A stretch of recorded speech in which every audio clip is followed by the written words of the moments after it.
And we are live. Hey guys, this is Ruben Dua from Dubb, and this is a phenomenal talk that we're going to do for the Dubb Action Online Summit. So this is our virtual year-round event where we are interviewing thought leaders, industry leaders, true innovators in various industries. And today we have Isacc Guzman with us from the Beer Home Group in San Diego, which is in California, where we are based.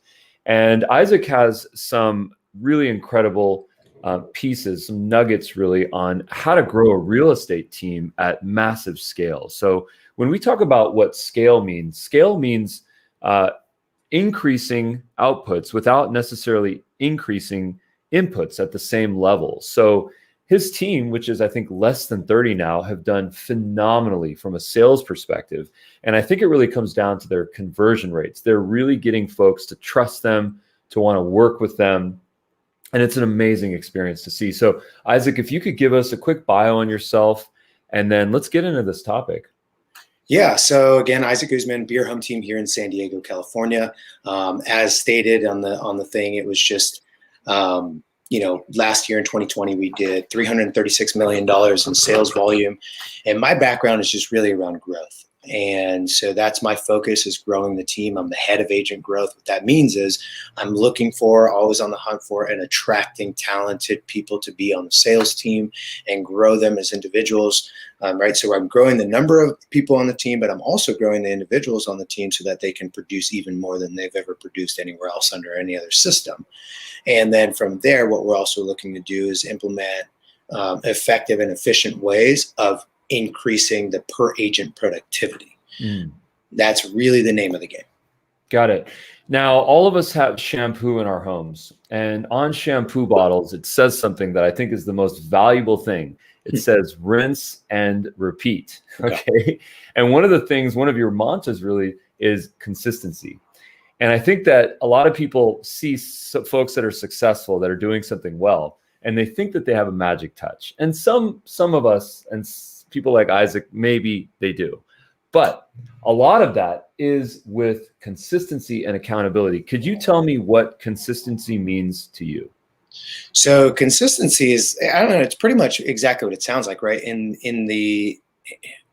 As far as when you say you're going, actually, it's not what it sounds like. Most people think it's doing the same thing over and over and over again. That's a component of it. What consistency really is doing what you say you're going to do. Mm-hmm. Right? You could say that's integrity or whatever it is, but consistency is like, I commit to a thing and I'm going to do the actions necessary in order to see the thing be accomplished. Right? And so therefore, when my calendar tells me to do X, Y, or Z, I do X, Y, and Z. So that's really what that's my definition of it, is you do what you say you're going to do when you say you're going to do it, whenever possible. Right. And nothing stopping you from doing that. And a lot of people have this, they're stuck in this mindset where they say, I'm not really good at using my CRM. I'm not really good at doing my follow-ups. I'm not really good at sending one-to-one videos after I meet someone. I'm not really good at. And that, I think, is code for I'm not holding myself accountable. I'm not being responsible. I'm not doing the things that I know I need to do. And the reason why I'm not doing them is because of one of many reasons, one of which could be fear or lack of confidence or lack of proof or sometimes just laziness. What is your take on empowering folks to feel a sense of accountability, but also not feel micromanaged in the process? Yeah, I think that, well, I'm going to start with so this is what I talk to a lot of people about. Everyone kind of knows that the number one lever in sales is consistency, right? And in success is consistency.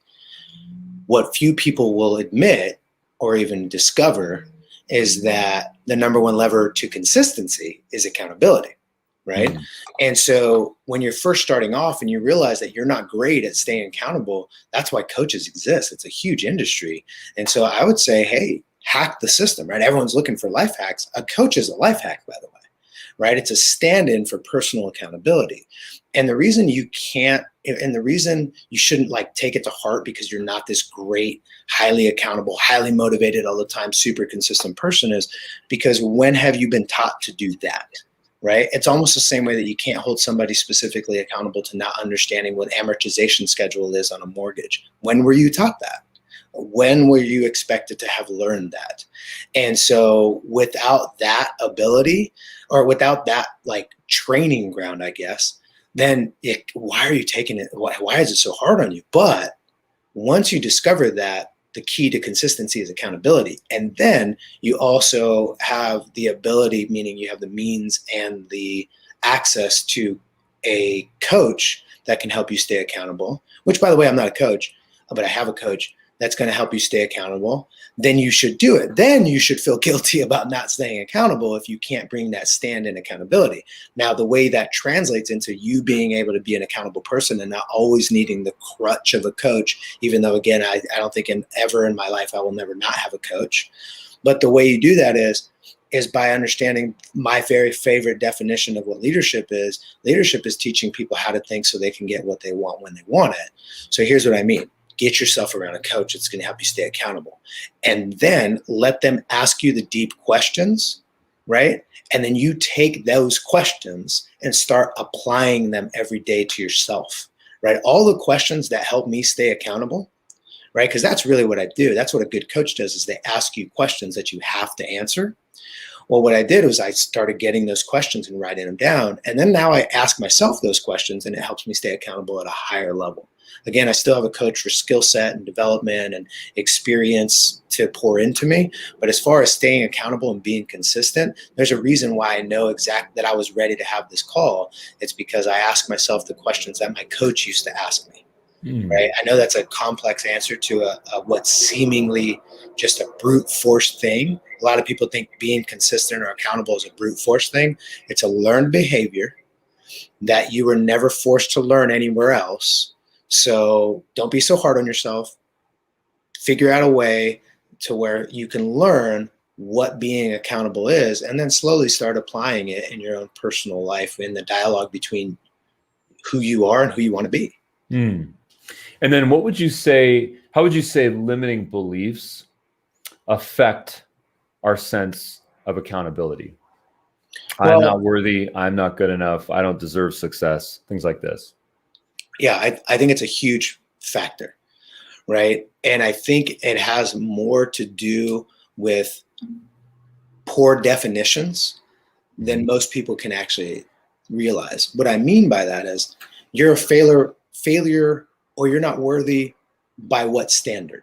So when we're working with clients and they go, I feel like the house is expensive or it's overpriced, our reflex should be, overpriced compared to what? Right? And then it helps you understand what's the belief behind that. Well, it's overpriced compared to all the other houses. Okay, I can see that. Let's take a real look at it. Is it overpriced? Well, okay. What we discover is a lot of buyers think that list price means sales price, right? Like they think that, just like on Amazon, this is the price I pay because this is the price listed on the website.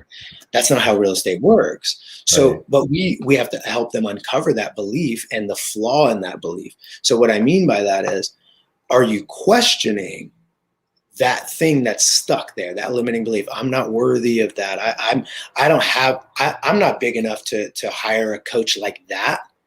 Right. I actually have went through that with my current coach. I was like, whoa, this guy's like the coach to the stars. Am I worthy of that? And I said, by whose standard? By whose standard am I not worthy? Am I not good enough? What standard? And then if I actually can point to a standard, which most of the time I can, right? But if you can point to a standard, is that standard even valid? Right? Like, is the person that's holding you to that standard actually the person from whom you choose to take advice? Probably not. So there's two layers. One, by what standard? Two, is that standard worth upholding? Now, real estate is the world's second oldest industry, and I think why it's here to stay on so many ways is because it's about relationships. It's about trust. It's about humans working together in a very, very trustworthy and responsible way to acquire what is obviously one of the largest transactions that we do in our life. And some of us only do it once or twice or three max. Now, you guys have obviously done a phenomenal job on using video to communicate, to build rapport, to build relationships, and to stand up from the crowd, to beat your competition, to have a team that's the size of what your team is, but then to acquire the volume that you've been able to acquire. What is your secret sauce with using video? I know accountability is in there. I know honesty is in there. But take me through the process of how you guys use video to accomplish your goals and ultimately to drive more revenue and make people happier. So what I'll tell you is, do you want to know exactly what we do, or what we're saying on the video to accomplish the goal? Well, I think it would be really interesting to learn about the process, but then I also think that I would also be interested to see what is resonating. How are people actually connecting with video? Cool. So the process is literally anytime, and I'm not exaggerating, anytime you talk to somebody on the phone or text, and you have, as soon as you get off the phone with them, you just shoot a video. And it's really simple. You whip out the phone, you flip open Dubb, you just go, "Hey, what's up, Ruben? It's Isaac. It was a pleasure speaking with you. And you know what? I just value your time so much. I wanted to shoot this quick video and let you know I was thinking about you, or blah, blah, blah. I can't wait to meet you at the house," or whatever it is. So anytime we book an appointment, we send out a personalized video just like that. And anytime there's something to explain that isn't bad news, we send it out in a video. Right. And then we also ask a lot of questions using that. So the process really is, as soon as you get off the phone with somebody, send them a video.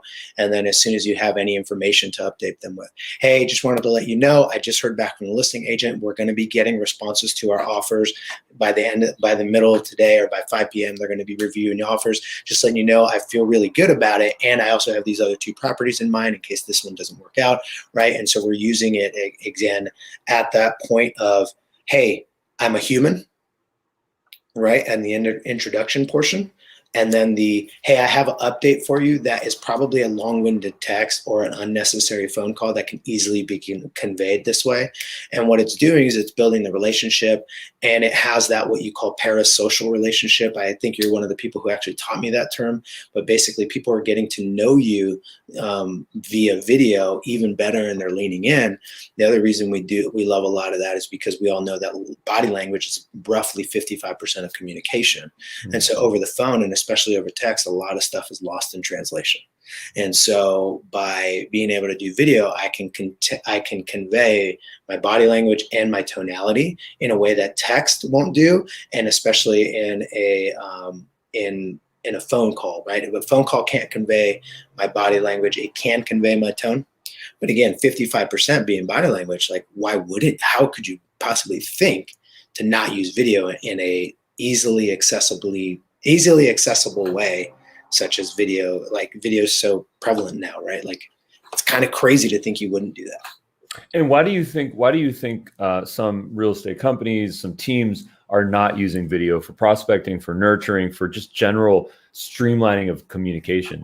And there's probably 2 things. And I say this not from like atop my horse, right? Or atop my hill, or whatever it is. I say this because these are real things that we've dealt with on the team. So one is certainly that's the way it's always been done-ism, right? Mm-hmm. I sold 42 houses last year without sending a single video. Why do I need to send video now? Right? It's not like I'm ignorant or, some dummy. It's just like, why would I do that if I didn't need to do that before in order to accomplish the goal that I set out? Right? So it's kind of that like static, just why wouldn't I do it, or status quo, I guess. Right? But then the other thing is, man, people have more personal image issues than you could ever believe. People that you would never believe feel worried about the way they look on video and they sound on video. Man, it's so huge. And what's crazy is video for us is the #1 way to build empathy and relatability. And so, I mean, just think about it this way. Here's how you can prove that's true. When's the last time you got pissed off on a Zoom call when somebody's kid was screaming in the background, and you're like, "Ruben, I'm gonna get you," right? Like, no, you're like, "Oh, I get it. I totally understand." Right. So, right, like the more real and raw and like maybe even ugly and messed up and whatever it is that's happening. Like, if my kid came running in right now, not one person watching this would be like, "That's the most unprofessional thing, and it invalidates everything he's ever said, and he's a terrible person." Never would that ever happen. As a matter of fact, they'd be like, "Oh, he's a dad." That's Right. awesome. Now I kind of feel like me and you have, right? Like, so that's but the challenge, to answer your question, image issues. And then I didn't need to do that last year to do what I wanted to do. So why should I have to do that now? Hmm. And how would you say that folks can overcome some of those limiting beliefs so that they can be ahead of the curve, be using technology to stand out from the crowd?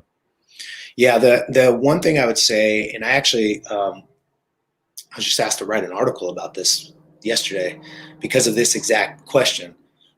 One I would say is having a better understanding of why you would even use video.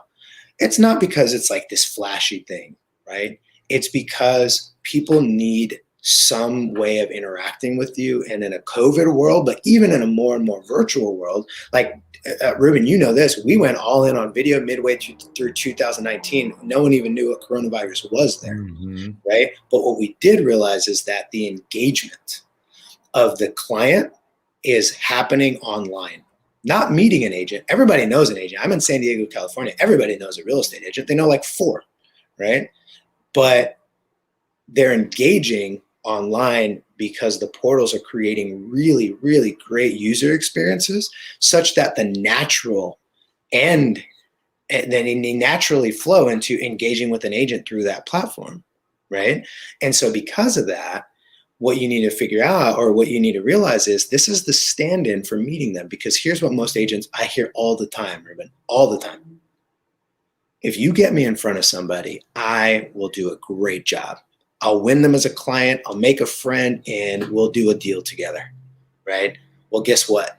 Those opportunities are fewer and further between, even in a pre-COVID world that was heading that direction, right? So video is nothing more than your ability to use what you normally did at an open house, let's say, in a COVID world, in a digital world, right? So when you understand what video is for, it's not about your ego, right? I think a lot of people latch onto that. Oh, I don't want to do that. I'm not so and so. I don't have that much ego. It has nothing to do with ego. It has everything to do with meeting the consumer where they're at, right? Now the I know I don't like the way I look type of thing. I get it, right? Like I don't have I don't have it all together and all these different things. Here's the easiest thing: shoot a video, shoot 5 videos, like do a challenge with somebody, a buddy, right? A friend. Shoot 5 videos. Don't watch them before you send them. Have a challenge with that person, help them stay accountable. If I don't do my 5 videos today, I'll take you out to lunch, or drinks are on me, or whatever it is. Do that. Don't watch them. Watch what happens. Here's what happens. You don't get punched, kicked, or like anything through the phone. Like somebody doesn't walk up and kick you in the shin because of how ugly you looked on the video. And second, you're probably, out of those 5 videos you send, you're probably going to get 4, wow, that was great, blah, blah, blah. And you'll probably even get 1 video back like, whoa, that was cool. You're awesome. And you actually feel really good about it. Nice. Well, thank you so much, Isaac. Thank you for being such a good communicator, such a good leader, helping us as a team at Dubb to evolve our technology, to evolve our platform, and to figure out better ways to do all the things that you're talking about, which is to communicate and to create connections. Isaac, you are the true dream catcher. Thank you so much, man. Thank you, man. I everything you guys do, it's amazing. I love working with your team. Thanks.